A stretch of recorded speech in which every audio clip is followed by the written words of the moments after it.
Welcome back বন্ধুরা, চলে আসলাম আর আপনাদের মাঝে নতুন একটা ভিডিও নিয়ে।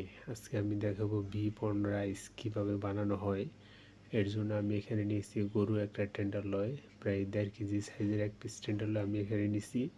টেন্ডারগুলো আমি ছোটো ছোটো করে কেটে নেব। আমি টেন্ডারগুলো এখানে ছোটো ছোটো করে কেটে নিছি। আমার এখানে পার পিস টেন্ডারলয় আছে 120 গ্রাম করে। আমি টেন্ডারলয়গুলো কেটে নিছি।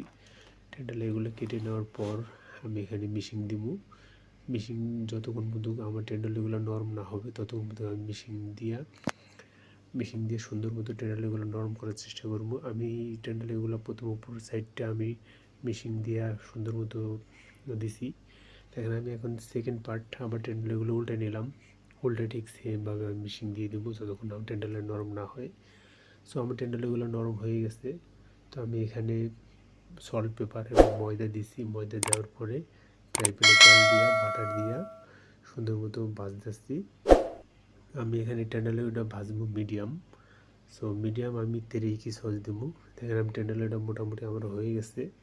হয়ে যাওয়ার পরে এই শেষ পর্যায়ে এসে আমি এখানে তেরিকি সসটা ইউজ করতেছি। তেরিকি সস ইউজ করার পরে এই যে আমি টেন্ডারগুলো কেটে নেব। টেন্ডারগুলো ছোটো ছোটো করে পিস পিস করে নেব। নেওয়ার পরে আমি রাইসটার উপরে দিয়ে দেবো। এখানে আমার রাইস আছে, সো স্টিম রাইসের উপরে দেবো। দেওয়ার পর উপরে একটু সস দেবো। সস দেওয়ার পর আমার রেডি।